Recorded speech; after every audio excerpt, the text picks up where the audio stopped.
Welcome to Science Factory. In today's episode, we sit down with Dr. Nicholas Brown, an American Egyptologist who has been working in Egypt for over a decade. From his first excavation during the Arab Spring to his groundbreaking research on funerary rituals in the Valley of the Kings, Dr. Brown takes us on a journey through the mysteries of ancient Egypt. In this first part of our conversation, he shares his personal path into archaeology and his fascinating reinterpretation of objects discovered in Tutankhamun's tomb. Stay tuned. This is a story you won't want to miss. Hi everyone, and welcome to a new episode of Science Factory. My guest today is Dr. Nicholas Brown. Welcome to Science Factory. Thank you so much. Can you tell us a bit about yourself? Yeah, absolutely. So my name is Nicholas Brown. I am an archaeologist and Egyptologist working in Egypt. I've been there since 2011 now, so coming close to 15 years here. My specialty is excavation work in Egypt, and I run two different projects over there, which I'm excited to share more about with all of you. Okay, that sounds exciting. So let's go for it. Can you tell us why did you choose Egyptology? What attracted you to this discipline? I always tell people I fell in love with Egypt when I was a kid. So was obsessed with things like mummies and pyramids and golden treasure and all of that. And so that obsession kind of stuck with me as I got older. And in high school, so probably about 14, 15, I realized I really love history and I love traveling. So archaeology is kind of the perfect job for that, right? For those two different interests. And ultimately, what sealed the deal with Egyptian archaeology for me was actually my first trip ever to Egypt in 2011. So I went for my first ever field project anywhere. I was working at Amarna with Barry Kemp and an American team. And it was that trip, I think, that really solidified my love of modern Egypt and modern Egyptians and the ancient culture as well, and just the archaeology and the preservation and really what's available there. And so ultimately, it's been kind of a journey combining different interests and passions and realizations. But yeah, that's essentially how I ended up in Egypt as an archaeologist. So your first trip to Egypt was directly for work, to work in an archaeological excavation. How was that? You didn't have a first contact, let's say, as a tourist or anything like that. You went just straight to the point. Yeah, so it was kind of a wild trip for several reasons. Not only just kind of the culture shock, right? Me as an American going to Egypt and the Middle East for the first time, with the language barrier, and I hadn't really traveled that much internationally before that trip. And on top of it, my first ever trip to Egypt was actually January of 2011. And if you remember your history, that was the start of the Arab Spring in the Middle East and Egypt's first revolution. So there was a lot politically, socially, culturally going on. My team ended up having to be evacuated because I was with an American university or affiliated with one, and their hair was on fire about, oh my gosh, you can't be in this dangerous place. Even though the site we were working at was totally safe, totally secure, we were so isolated at Amarna at that time. But yeah, so it absolutely was a wild trip and experience. I loved it. Obviously for 14 years now have been working over in Egypt, and it hasn't, affected my love for the country or the people or the place. So yeah, I always say that either you love Egypt or you hate it, and if you love it, no matter what happens, you're always going to love it. But I can imagine that this first experience for you was pretty intense. I didn't associate the two ideas the first time you said it, but later I did. It was like, okay, 2011, it was a difficult moment to be there. And also in Middle Egypt, that it's more isolated. So I imagine that you didn't really feel what was going on.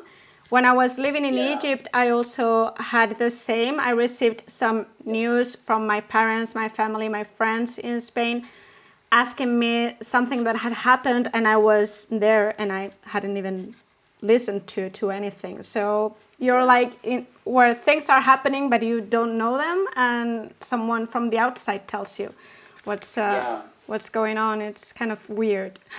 Yeah, absolutely. And I feel like, it's funny you say that because I feel like I've had similar experiences where I actually moved to Egypt in 2012 and lived there until 2017. So I was there for about 5 years doing a master's degree. And then after that, I was working as a freelance archaeologist over in Egypt. But same exact experience where, I'm in Cairo, I'm kind of in the heart of the country and everything. And, something goes on in a neighborhood nearby. I don't even hear about it. And then later that night, I get frantic calls or text messages from the parents, oh, did you hear about this thing that happened? Or are you okay? Or it's like, well, yeah, I'm totally fine. So what happened? So I Well, can absolutely relate to that as well. I'm glad to hear I was not the only one because sometimes I felt like really stupid because it's like, how is it possible that I don't know this and everybody else does? And moving on to the next topic, you recently published a fascinating article on a set of mysterious objects found in the burial chamber of Tutankhamun. For those who may not be familiar, what are these clay trays or mud trays?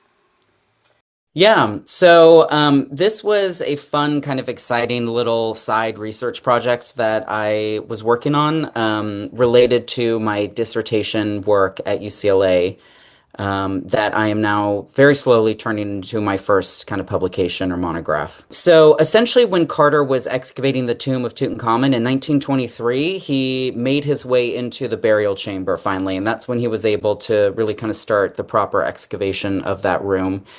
And within the burial chamber on the western side, he found these four kind of clay troughs or mud trays that were kind of just piled up in the corner of the burial chamber. And his initial interpretation of them was that they were actually the stands for these really tall, gilded, long kind of sticks that were piled up in the same corner as these trays. And I had always thought something was off with that interpretation. Going through Carter's notes, going through the publication Carter did, and subsequent publications, right? That kind of idea was repeated by other authors. And as I started to look more closely into these mud trays, I realized it was impossible for them to actually be stands for these really tall, kind of lanky emblems that Carter had proposed they should hold. So I started doing a deep dive into these trays. I was looking into comparable examples that we have from the Valley of the Kings. We do have them from other tombs in other contexts. It's not really understood exactly, by other scholars what they were used for. So I was trying to figure out what they might have been used for, and I proposed in this article that perhaps they were a set of libation kind of basins or trays to hold offerings of liquid like milk or wine or even Nile water for the deceased king. And I extrapolated from that and talked about my idea of the burial chamber itself kind of being this three-dimensional representation of a funerary ritual known as the Awakening of Osiris. We have depictions of this from the 19th dynasty under Seti I. That seems to be the earliest depiction we have. And so I was arguing that perhaps the tomb of Tutankhamun is the earliest evidence we have of this ritual kind of set up in 3D, surrounding the body of the king, providing him with all these different objects and offerings and things like libation basins, perhaps, to kind of reawaken the dead king as Osiris or kind of this lord of the underworld or god of the afterlife. And so yeah, that was just like a really fun kind of article and research project to dive into. Very kind of specific Egyptological, but for me as an archaeologist, I particularly love material culture and kind of the objects and artifacts that we have from ancient Egypt, and I'm particularly fascinated with this idea of what stories can objects actually tell us if we know, where to look in the right places, right? So this idea that these kind of mud trays that they're not very nice looking, they're not gilded, they're not like the other treasures of Tutankhamun's tomb, right? But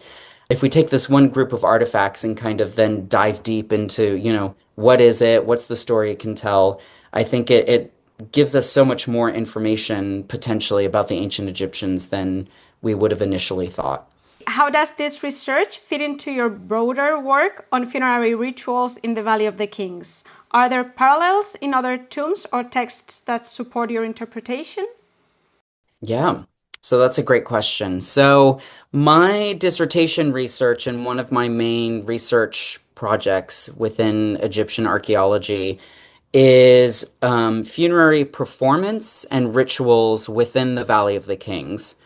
So if we think about a modern state funeral today, right? Like say when a US president dies or, a couple years ago when Queen Elizabeth II died, how those funerals have all kinds of pomp and circumstance and kind of performance and rituals that surround the burial of this state leader. So if we think about those funerals that we've been able to witness in our lifetime, how would an archaeologist in 1,000 years be able to actually reconstruct those events or, these performances and rituals that were enacted on the day of the funeral, let's say?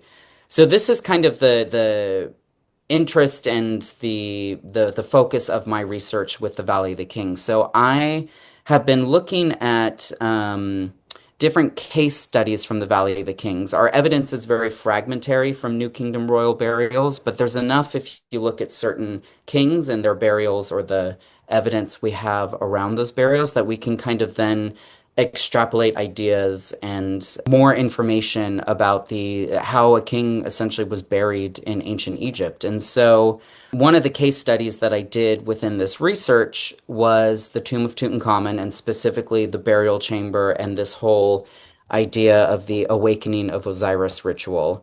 And it was through that research, connecting that with these mud trays that I, was looking into and researching more recently, that I was then able to kind of make this connection between work that I'm doing now with work that I've done previously as well. Okay, that's great.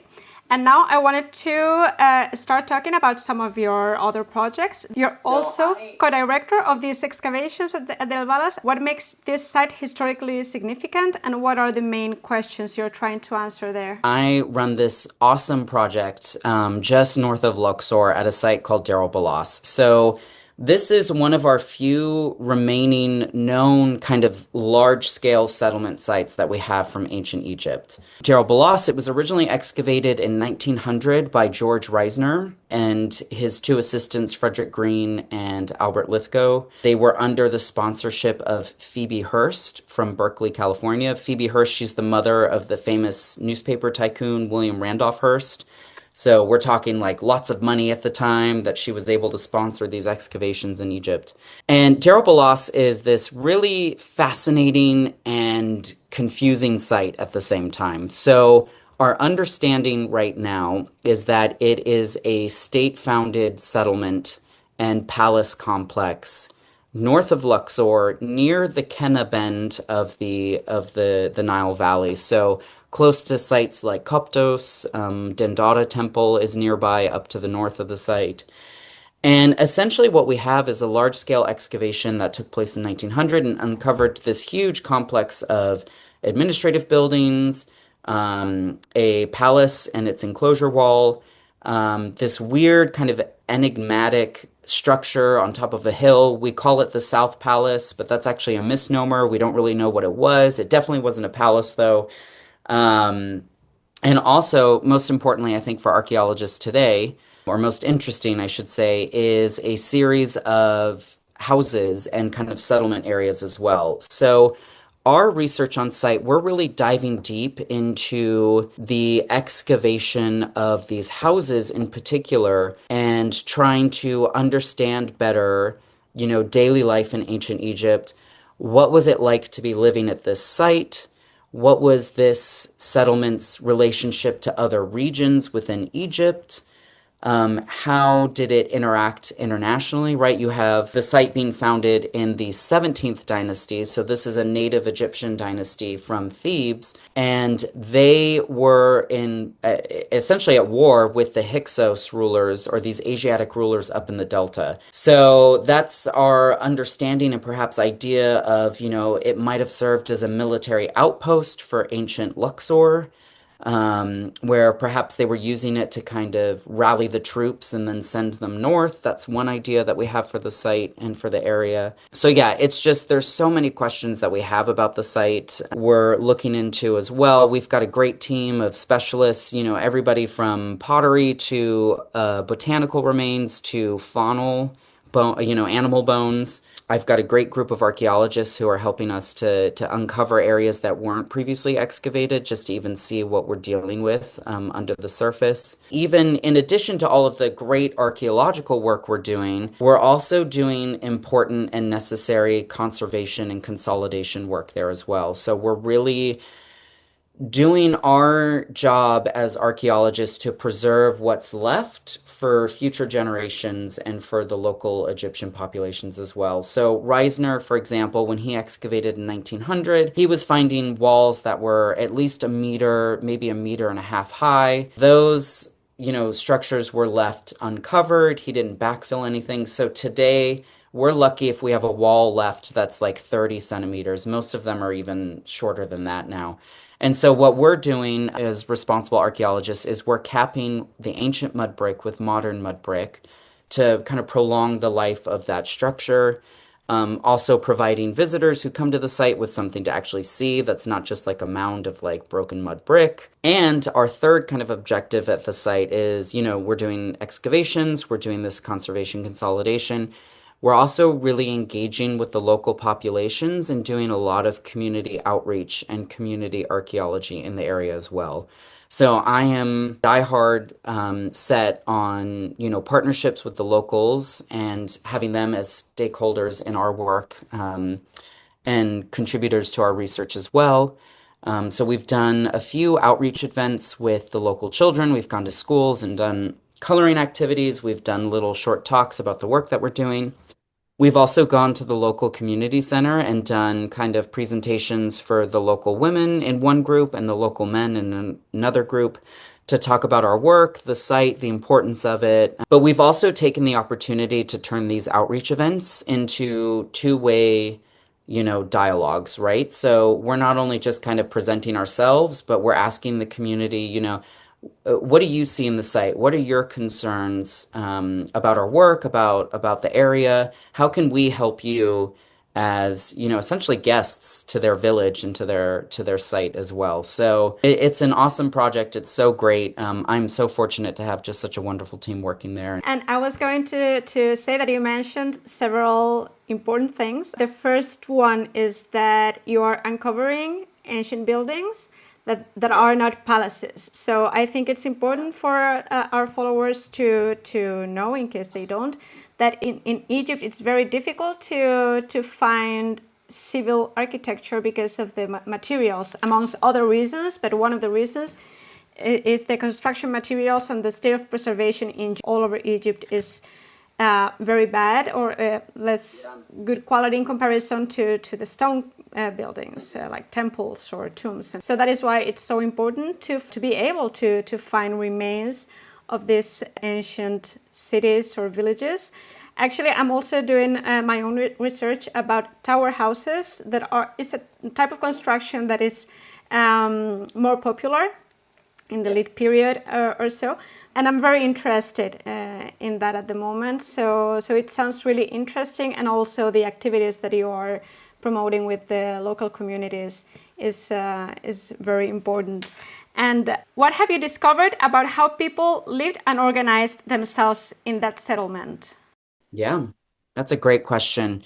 So we're still definitely kind of ongoing looking into what was life like at Deir el-Balas, right? For these people living in this period of like political crisis and transition, right? From this small kind of enclave of native Egyptians to finally kind of ruling a unified Egypt once again during the end of the second intermediate period. So it's been fascinating kind of excavating these houses and seeing, what we can learn more about these people.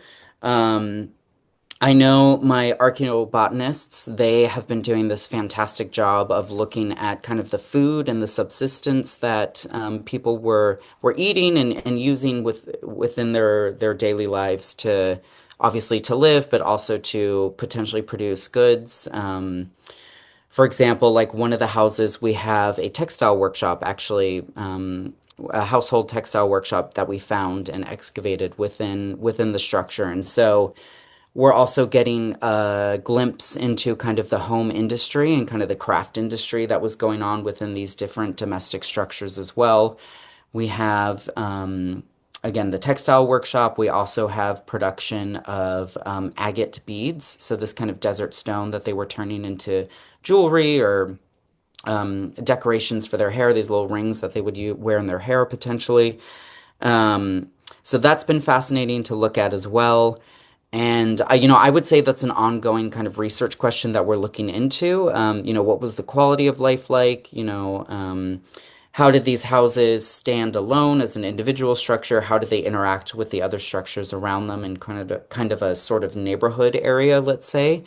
Um, yeah, and it's just again such a fascinating, glimpse into the lives of the ancient Egyptians and what was it like to live next door to a palace, right? Were you subjected to like serving the palace every day of your life, or were you able to kind of be independent and on your own? Is it some kind of middle ground between those two concepts? But yeah, these are some of the research questions we're looking into. But it's also, I think it's important also for people to understand that getting to these conclusions about how was life 3,000 years ago, it it doesn't come up easily. Let's say it requires a lot of years of research, investigation, excavation. Our other challenge is that George Reisner excavated the site in 1900 and he cleared huge areas of the site. I mean, tons of houses.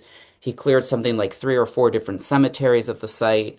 And what happened was he kept an archive of his work. He's got a great photo archive. He's got okay diaries and maps and plans of these houses and stuff, but he never published his results and his work. And so that's a challenge for us as well. We're not only excavating on site, but we're also essentially excavating an archive to kind of piece together the work that was already done. So, there's potential to find out bits and pieces about daily life in ancient Egypt from George Reisner's work, but there's also the potential that a lot of that information is just now lost because of either the way he recorded things or what kinds of samples or artifacts he was collecting as well.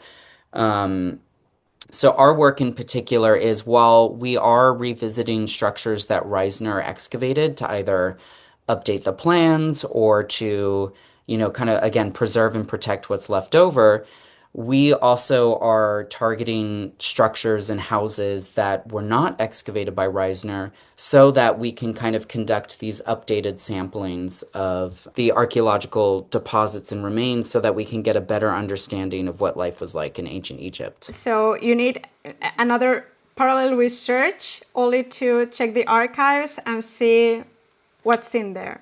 Yeah, it's a lot of work, and I think people can't imagine how big that work is, because it's not only what you're excavating at the moment, that you register every single piece of stone, of pottery, of fauna.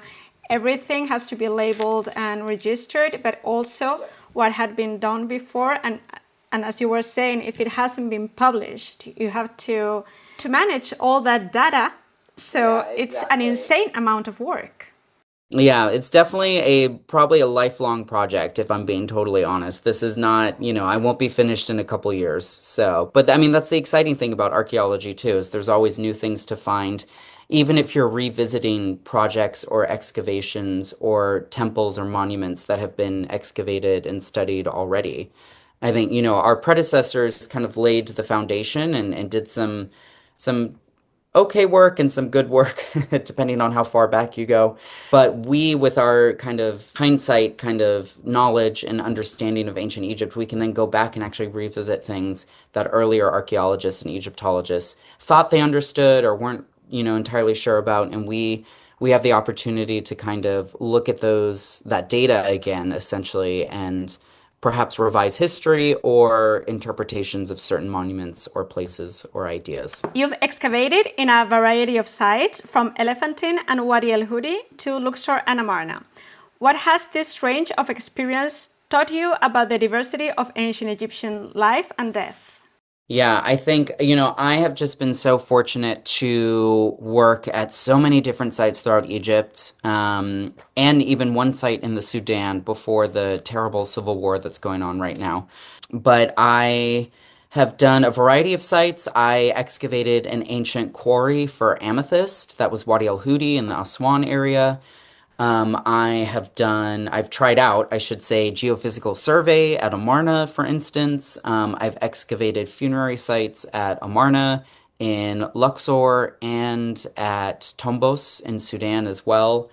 And then, yeah, the settlement site at Elephantine Island and now Deir el has been added to the CV as well. And so I'm just super fortunate that I've had this wide range of experiences in Egyptian archaeology. I think it's really exposed me to several different things like different excavation methods, right? What works for one team in one site may not necessarily work for another team in at a different site. And so having to adapt and kind of learn, different techniques and ways of doing things, I think that's been fundamental for my growth as an archaeologist.